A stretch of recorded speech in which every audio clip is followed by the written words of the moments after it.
east of the Appalachian Mountains into parts of North Carolina and Virginia. However, we could be looking at 1 to 2 inches of rain, maybe locally more than that across the mountains. Now, that kind of rain would not cause a flood like we saw in Carter County a couple of weeks ago, but folks need to be alert to the situation, especially if you live in a flood-prone area. Should streams rise and should they come out of their banks, be prepared to move to higher ground. But right now, no flooding occurring. The flash flood watch remains in effect for those areas overnight tonight. Gary? Ann?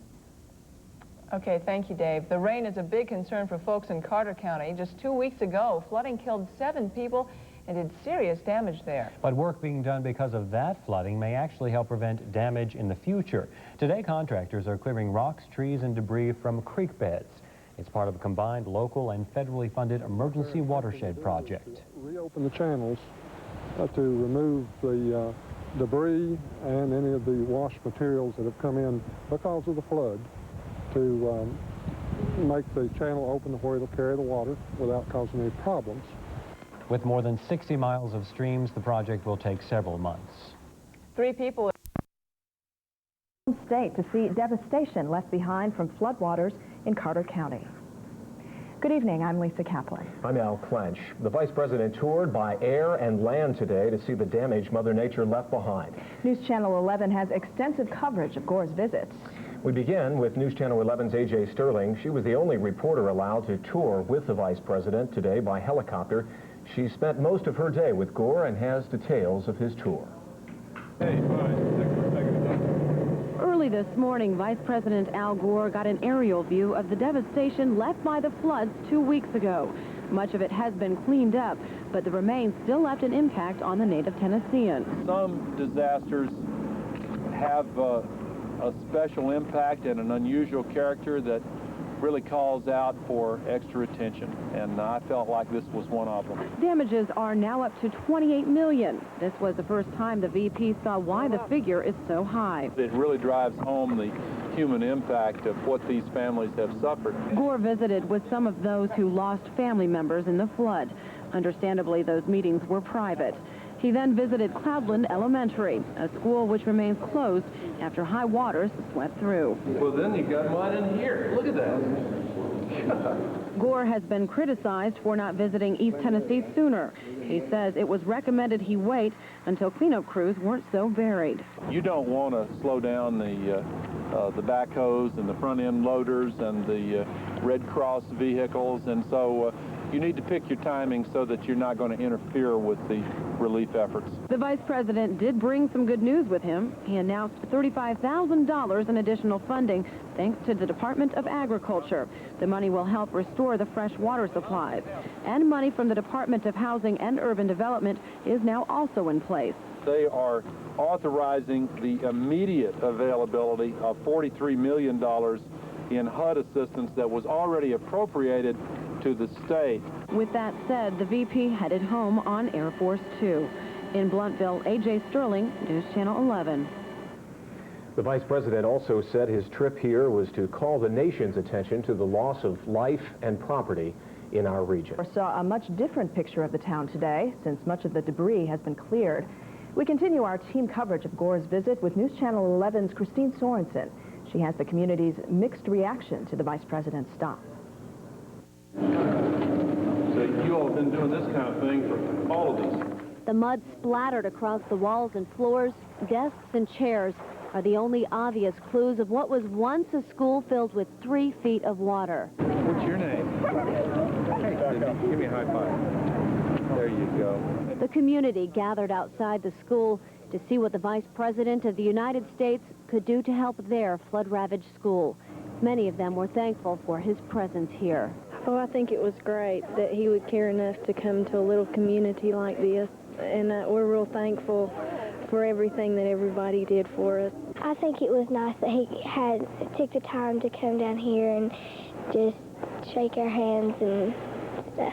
You know, you've got to put your trust in other people, so I think he is here to try to help them. At least it didn't get up to the trophy. Still, many other people wished the Vice President could have witnessed the destruction at its worst. Not too late, but a little late. As you can see, where everybody's about to get it back together a week ago, he would have really got a different impression of things. The only thing I've heard is he wasted too much time before he come. And people are hollering about that. Many people assumed Gore had additional reasons for visiting the area. Political. To get people's support. That's what they all want. Maybe get him a little more popular. There's not many Democrats around here. Might make a few. I hope so, anyway. This grandmother just felt honored the vice president stopped in her town. I don't care whether it was about politics or not. They made the effort. This is a small community. This is a not rich community. But he took the time to come. And that's something the kids will always remember. We're all going to feel a little special. Residents say the vice president's visit helps make the tragedy they live with every day more real for the rest of the country. In Carter County, Christine Sorensen, News Channel 11. Thousands of homes were damaged or destroyed. Thousands of lives were changed forever. For the next 2 nights, we revisit some of the people who touched our hearts as they tried to cope with disaster. Here's News Channel 11's A.J. Sterling. Carter County looks very different these days. Water that ripped through here has since gone down. Bridges, once clogged with trailers, have now been cleared for traffic.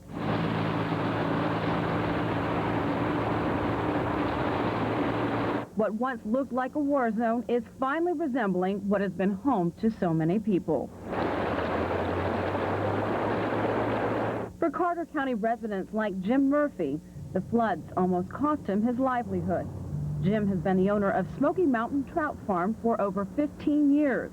A month ago, it was almost completely washed away. I had probably 4,000 or 5,000 pounds of fish that washed away down towards the Doe River, and I've got a few of them back, probably enough to make a go of it. It will be at least another 6 to 8 months before many of these fish grow to a catchable size. That type of setback is costing Jim $10,000 to $12,000 in losses. Well, I'm getting back on track here. It'll take time, but it was hard to deal with. The flood, then the storm. Walking along this bridge in Elizabeth, and you may never know what swept through here a month ago. Waters raised out of control, 6 feet above normal levels, and running at about 55 miles an hour. Well, it's been a long month for Carter County residents who've had to spend their lives rebuilding, both mentally and physically. When the flood first came, of course, all the water came in through some of the windows and then a door down at the end of this hallway, and it flooded the entire basement, roughly 4 to 5 foot high. Damage to the Free Will Baptist Church will cost over $75,000 to repair. Local prison workers and church members have been cleaning out all of this mud and tearing down rotting drywall. Now they are busy putting down tile and patching walls. This time, everything is being done in preparation for another flood. Even the stairs are now brick. You try to do what you can when you can. You just have to rebuild and go on. Which is exactly what everyone here is trying to do. In Carter County, A.J. Sterling, News Channel 11. Tomorrow night, we'll check back with a man whose personal crisis after the flood prompted many to call the Red Cross. AJ will show you how his desperate county last month. Hundreds of other people survived a terrifying experience and have since been trying to recover. Tonight, we continue our special report, Life After the Flood, by focusing on a man who had to start all over. News Channel 11's A.J. Sterling tells us how that survivor's life has changed. We first met Danny Johnson right after the flood. The waters that took everything he had were just starting to go down. He wondered how he could possibly go on. Danny Johnson is just one of many Carter County residents whose life was literally turned upside down by the floods. He was a man that was dangerously close to the edge. But there's some good news here. Many of you were touched by his story and wanted to help. Now his life has changed drastically. I have thought about ending it, but like I told you earlier, I guess that's a coward's way out. The high waters swept through his camper, ruining just about everything he'd worked for. Danny, understandably, had a difficult time sharing the story of his loss with us. But we wanted to see how he is surviving 1 month after there seemed to be no hope. Oh, I'm a lot better than what I was then. I thought the world was coming to an end, but things are looking up day by day. His story, like so many others, touched people. After our story, a man found Danny and signed over this car to him. With some brake work, this El Dorado will be as good as new. And that's not all. His home was ruined by the waters, so he's been living mostly with his parents. Soon, that too will all change when he moves into his new trailer, thanks to some help from FEMA. It was $2,000. It's 3-bedroom, and I'm tickled to death with it. I really am. In fact, Danny is tickled by just about everything that has happened this past month. Oh gosh, I think I'm really up there now. I'm stepping high, and I really feel good about myself. And I do appreciate all the help that that everyone has given me. Well, it's looking up now. Everything's coming up roses. Danny says it has not been easy by any means, but the support of everyone has helped him through one of the roughest points in his life. With the good help of the Lord and all the people that's helped me, I will survive. And that's for sure. In Carter County, A.J. Sterling, News Channel 11. It's wonderful to know that that outpouring of support really made a difference. Good to see that Danny is back at it. Yes, it is. Women rebuild their homes and lives. These people are from Kingsport here today and some from Elizabeth and different areas, and they've been a blessing to us. I praise God for people like this that's willing to sacrifice time to do something to help out somebody else. If you'd like to help on a particular Saturday, you can call Pastor Mickey Beal of the Union Baptist Church. The number is 725-2382. Nick